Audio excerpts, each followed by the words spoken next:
나는 리더, 인성, 배움 등의 맥락에서 대학을 읽으면서 우리가 얇은 자아에서 두터운 자아로 거듭나기를 바란다. 얇은 자아는 세상을 살면서 외부의 충격을 받으면 금세 강한 상처를 받아 스스로 버텨내지 못하고 무너진다. 반면 두터운 자아는 외부의 충격을 받더라도 얼마든지 흡수하고 또 적절하게 대응하여 스스로 지켜내면서 끊임없이 강해질 수가 있다. 우리가 인성과 배움을 통해 진정한 리더로 거듭난다면 두터운 자아를 가질 수 있다. 두터운 자아는 외부의 자극에도 불구하고 자신만이 옳다고 여기는 독선적 자아와는 다르다. 안녕하세요. 낭낭서가입니다. 오늘은 21세기 북수 출판 신정근 지음 1일 1수 대학에서 인생의 한 수를 배우다입니다. 내 안의 거인을 깨우는 고전 강독이라는 부제로 리더, 인성, 배움과 관련해서 생각을 정리해 볼 수 있도록 쓰여진 1일 1수 대학에서 인생의 한 수를 배우다 중에서 일부 꼭지를 낭독합니다. 4강, 공감, 두려움 없이 함께 가는 길. 4강에서는 리더가 되어 역할을 수행하는 측면을 살펴보고자 한다. 핵심은 공감이다. 권위주의는 위에서 아래로 지시하고 명령하는 방식으로 작동한다. 아래에서 위로는 의사가 제대로 전달되지 않는다. 이때 윗사람은 아랫사람보다 의사결정에서 더 많은 힘을 가지고 있다고 생각한다. 이러한 힘을 자각하면 합리적 대화와 규칙을 불필요한 것으로 여기게 된다. 민주화 이후의 정치, 경제 등 거시 분야에서 권한을 권력으로 착각하는 무소불위의 리더십은 더 이상 통하지 않게 되었다. 사소한 일상이 보도될 정도로 언론과 시민사회의 감시가 촘촘해졌다. 한 정치인이 공항에서 캐리어를 비서에게 시선도 마주치지 않고 밀어 던지듯 건네는 장면이 언론에 소개되어 여론의 문매를 맞은 일이 있었다. 갑질은 그에 상응하는 혹독한 대가를 치러야 한다. 하지만 직장 내, 가정 내, 학교 내 등 미시 영역에서는 아직도 관행과 교육이라는 이름으로 감시가 제대로 작동하지 않는다. 우석훈이 민주주의는 회사 문 앞에서 멈춘다에서 말했듯이 민주주의가 사회 곳곳에 스며들지 못하는 것이다. 이러한 미시 영역에서 일어나는 갑질이 언론을 통해 심심치 않게 보도된다. 그때마다 이를 질타하는 여론이 뜨겁게 달아오르지만 시간이 지나면 또 다른 주인공이 등장한다. 미시 영역에서 골목대장이 아직도 활개를 치고 있다. 이제 언론과 시민사회의 감시가 골목대장에게도 향하고 있으므로 갑질이 크게 줄어들었겠지만 그래도 다양한 모습으로 나타날 것이다. 거학이든 골목대장이든 갑질하는 사람들은 쌍방보다는 일방, 대화보다는 지시, 소통보다는 불통, 공감보다는 고집을 앞세우는 특징을 보인다. 그들은 이전부터 그래왔다는 경험에다 빠르다는 효율성을 내세우며 자신의 방식을 바꾸려고 하지 않는다. 오늘날의 리더라면 우리 사회의 문화에서 앞으로 조만간 사라질 리더십과 결별하고 탄탄하게 자리 잡을 리더십에 관심을 두어야 한다. 그렇게 하려면 다음의 사항에 주목하지 않을 수가 없다. 첫째, 리더는 자신의 주의를 이끌어가면서 자신이 최고이고 무조건 옳다는 독선적 자아의 경향을 보여서는 안 된다. 그렇게 되면 리더의 단점을 보완할 수도 없고 더 좋은 주장을 들을 수도 없다. 리더가 반대를 허용하지 않으면 조직은 한 방향으로만 나아가다가 좌초하게 된다. 리더는 상대와 동료를 깔보는 건방의 형제 자매들, 즉 오만, 자만의 형제와 괄시, 무시의 자매들을 멀리해야 한다. 둘째, 리더는 동료와 주위가 하고자 하는 방향과 주장에 큰 문제가 없다면 그 의견을 긍정하는 도량이 필요하다. 이렇게 주위 사람을 인정해야 사람들이 리더와 함께 잘할 수 있다는 데 공감을 하게 된다. 리더가 동료와 주위 사람에 대해 인정하기보다 트집을 잡고 긍정하기보다 비난을 앞세우면 점점 외톨이가 된다. 셋째, 세상에 행복만 있고 억울함 없는 곳은 없다. 뜻하지 않게 선의의 피해를 보는 사람이 있을 수 있다. 이렇게 하소연하는 사람의 이야기를 듣고 눈물을 닦아줘야 해원이 된다. 넷째, 사람이 사람을 대하기가 참으로 어렵다. 자신이 진정으로 좋아하는 결에 따르면 서로를 이해하게 된다. 이해가 쌓이면 사람과 사람이 믿고 함께할 수 있는 자원을 얻게 된다. 다섯째, 리더가 건방에 형제 자매를 멀리하고 인정과 해원을 통해 이해로 나아가면 누가 뭐라고 할 것 없이 걸음을 맞추는 동조 현상이 나타난다. 동조는 어떠한 위기도 이겨낼 수 있는 힘이다. 5강, 통찰, 파편을 엮어 전체를 보는 힘. 5강에서는 자신의 주위를 둘러싼 세계에 끌려가지 않고 통찰하는 힘을 살펴보고자 한다. 우리는 사람을 만날 때 그 사람의 전력을 모두 알 수가 없고 당장 눈에 보이는 부분을 보게 된다. 하지만 그 사람과 뭔가를 하려고 한다면 제한된 만남에서 눈에 보이지 않는 나머지를 꿰뚫어 보아야 한다. 그렇지 않으면 잘못된 판단을 내릴 수 있다. 스포츠에서 아마추어와 프로 선수는 무엇을 보느냐에 따라 갈린다. 축구에서 아마추어는 눈앞에 보이는 상대를 보며 열심히 수비하느라 뒤에 돌아 들어오는 선수를 놓치고 골을 먹는다. 반면 프로 선수는 전체의 움직임을 읽으면서 눈앞의 선수를 보므로 갑작스러운 상황 전개에 결코 놀라지 않는다. 사람은 한 번의 부분을 보지 전면을 보지 못하고 한 차례의 사건과 사람의 일부를 보지 전체를 보지 못한다. 따라서 전체의 조각인 부분들로 퍼즐을 맞춰 나가면서 결정을 내려야 한다. 지금까지 본 것을 바탕으로 보지 못한 것까지 하나로 엮어내고 공공연하게 알려진 것과 면밀한 조사를 통해 밝혀낸 것을 바탕으로 숨겨진 것까지 찾아내서 하나로 묶어내야 한다. 즉, 통찰은 조각과 파편이 맞대 선을 이루고 입체를 구성하는 것이다. 리더가 수많은 상황에서 최선의 선택을 하거나 최악의 선택을 피하려면 통찰의 힘을 빌리지 않을 수가 없다. 통찰이 없으면 전체를 볼 수도 없고 시대를 읽을 수도 없고 미래를 예측할 수도 없어 세계가 어디에서 어디로 가는지 전혀 가늠할 수 없다. 이렇게 가늠하지 못하는데 조직의 명운을 건 선택은 제대로 할 수 있겠는가? 통찰의 힘을 가져서 최선의 선택을 하려면 어떻게 해야 하는지 살펴보고자 한다. 첫째, 사람은 모두를 만족시키는 선택을 할 때도 있지만 희생을 최소화하는 선택을 할 때가 있다. 후자의 경우에도 최후까지 신중하게 판단해야 한다. 이때 선택을 하려면 기준에 따른 우선순위가 필요하다. 그것이 뒤죽박죽되면 과정도 결과도 엉망이 된다. 둘째, 리더가 어리석인 선택을 하지 않으려면 리더는 결국 상황을 정확하게 인지하고서 중요한 가치를 정해야 한다. 가치가 정해지면 기준이 나오고 기준이 나오면 순위가 정해진다. 이 방식은 선택을 하는데 어느 정도 도움이 되지만 결정을 내리는 과정은 외롭고 두려운 시간이다. 리더는 이 시간을 견뎌내면서 단단해져 간다.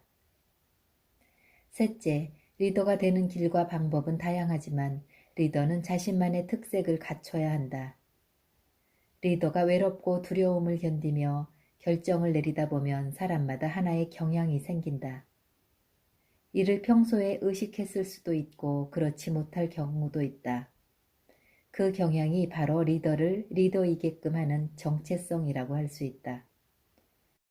정체성을 의식하면 다시 자신만의 상으로 벼려야 한다. 그래야만이 같이 일을 하면서 주위 사람들로부터 리더의 특색에 대한 신뢰를 높일 수 있다. 넷째, 리더가 위기 상황에서 어리석은 선택을 피할 수 있는 능력을 갖추고 자신만의 중요한 가치와 정체성을 정립했다면 그 리더는 성장한 것이다. 이제 그 가치와 정체성이 흔들리지 않고 일관되게 실현되도록 해야 한다. 그래야 예측 가능성이 생겨나기 때문이다. 다섯째, 리더를 둘러싼 상황이 예상을 넘어 급변할 때가 있다. 이때 통상의 기준과 정체성을 유지하는 일이 위협받는다. 이때 다시금 자신의 근본을 물어야 한다. 근본이 확실해야 자신을 위협하는 도전에 맞서 자신을 지켜낼 수 있다. 이것이 인문학을 가까이 해야 하는 이유이다. 8강 통합, 분열과 갈등을 넘어 협력과 공존으로. 8강에서는 리더가 발휘해야 할 통합의 가치를 살펴보고자 한다. 리더의 자리는 앞일까? 뒤일까? 과거의 리더는 뒤에 자리했다. 뒷자리에 앉아서 앞을 향해 이래라 저래라 하며 지시했다. 간혹 앞에 사람이 마음에 들지 않는다면 뒤에서 큰 소리를 내곤 했다. 특별한 상황이 생기지 않는 한 리더는 결코 앞으로 나서지 않는다. 누가 찾아올라 치면 여러 사람이 리더를 삥 둘러싸고 접근을 막았다. 내부 사람도 리더의 얼굴을 직접 봤다는 경우가 드물었다. 리더의 얼굴을 보았다는 게 화제가 될 정도였다. 요즘의 리더는 동료들 앞에서 방향을 설명하고 의견을 청취하고 조정한다. 기자나 고객 등 앞에 나서서 제품의 특징을 브리핑하는 등 홍보에 열을 올린다. 이러다 보니 리더가 아이돌 그룹의 스타에 못지않게 인기를 누리는 경우도 많다. 이런 리더의 대표적 선두주자가 스티브 잡스라고 할 수 있다. 청바지에 폴라티를 입고서 신제품의 기능을 직접 시연하기도 하고 시대를 향해 자신의 주장을 펼치기도 한다. 리더가 역할을 수행하는 방법이 달라지고 있다. 리더가 뒤에서 점잖게 앉아있던 시대가 지나가고 리더가 대중 앞에 직접 나서서 설명하고 홍보하여 제품의 신뢰도를 끌어올리고 있다. 특히 지금까지 없었던 새로운 분야라면 리더의 역할이 더더욱 중요하다. 이제 리더는 조직이나 공동체의 일부가 아니라 전체를 대표해야 한다. 정치인이라면 선거에서 이겼을 때 자신을 지지한 유권자만이 아니라 지지하지 않는 유권자의 의향도 챙길 줄 알아야 한다.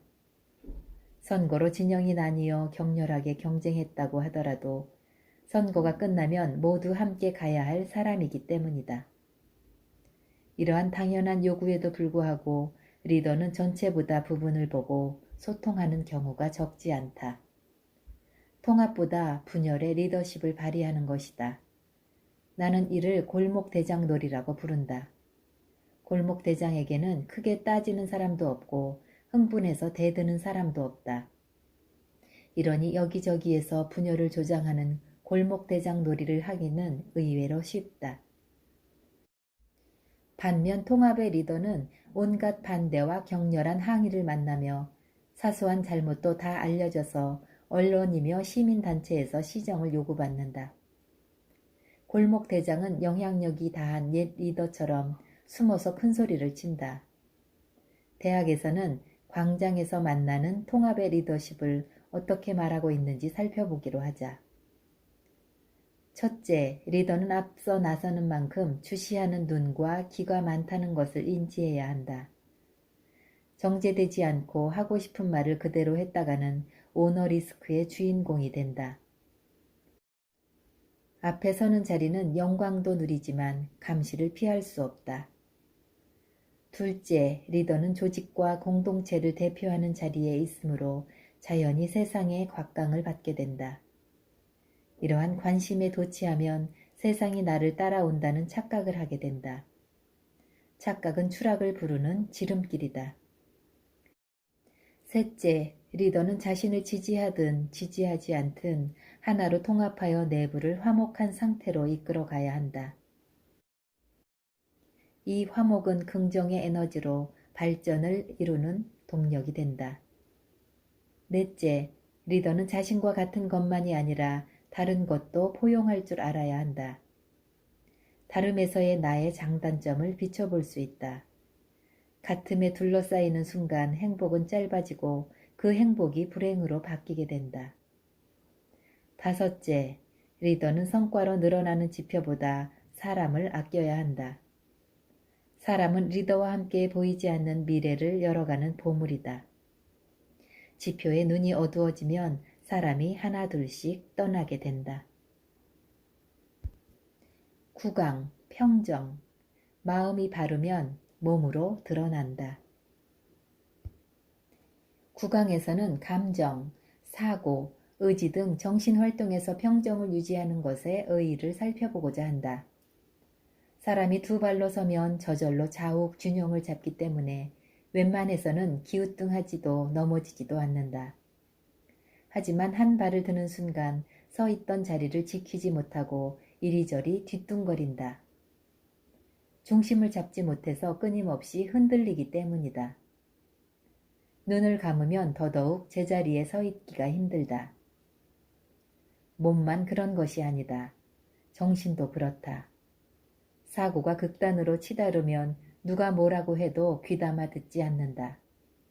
자신의 생각에 동조하면 옳다고 하고 그렇지 않으면 무조건 틀렸다고 반발하는 것이다.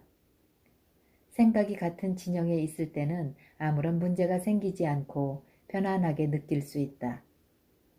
하지만 같은 진영에서 나와 혼자가 될 때나 더 큰 진영에 둘러싸이면 자신이 옳다고 생각하는 것은 소수 의견이 된다. 이때 자신을 돌아볼 수 있다. 그러나 기회를 놓치면 자기 목소리의 볼륨을 더 높이게 된다. 이렇게 사람이 진영 논리에 갇히면 객관적으로 통할 수 있는 가치를 찾을 수도 없고 그에 공감할 수도 없다. 갈등과 적대심만 있을 뿐이다. 대학에서는 정신의 균형 문제를 어떻게 다루는지 살펴보기로 하자. 첫째, 감정은 쉽게 한쪽으로 기울어지고 그럴 경우 다른 쪽에서 배타적인 태도를 보인다. 근대의 민족 감정은 화약고와 같다. 두 나라 사이에 아무런 문제가 없다가도 민족 감정을 건드리면 하루아침에 거리에 항의하는 사람이 가득 찰 정도로 뜨겁다. 과거나 현재나 감정은 자신을 허물어 버릴 수 있기 때문에 평정을 살피지 않을 수 없다. 둘째, 평정하려고 해서 저절로 평정해지지는 않는다. 흥분한 사람에게 흥분하지 말라고 해도 먹혀들지 않는 것과 마찬가지이다. 사람이 자신의 진실 앞에 마주설 때 평정할 수 있는 바탕이 마련된다. 진실을 마주하면 이전에 흥분하고 분노하고 두려워했던 일들이 수그러든다. 진실 앞에 진실 아닌 것은 길을 펼 수가 없다. 그것이 진실의 힘이다. 셋째, 사람이 진실을 마주한다고 해도 주의를 의식하면 주춤하게 된다. 자신이 진실하게 표현한 것이 다른 사람에게 그대로 전달이 될지 의심하기 때문이다. 누구나 경험할 만한 상황이다. 확신은 선물처럼 떨어지는 것이 아니라 자신이 진실을 그대로 드러낼 때 호응하는 것이다. 즉 내가 스스로에게 진실하고 그대로 살면 주위에 점차 나를 믿는 사람이 늘어난다. 진실과 현실이 일치한다는 것을 부단히 보여주는 수밖에 없다. 이때 보여준다는 것은 연기한다는 뜻이 아니라 지속적으로 표현한다는 맥락이다. 넷째, 자신에 대한 진실과 그 표현이 서서히 자리를 잡아가면 처음에 느꼈던 어색함은 사라진다. 진실하지 않은 나, 진실함을 표현하지 않는 나를 상상하기조차 어렵다. 진실한 언행이 이제 나의 삶에 자리를 잡은 것이고 나는 그 자리에서 평안을 느끼게 된다.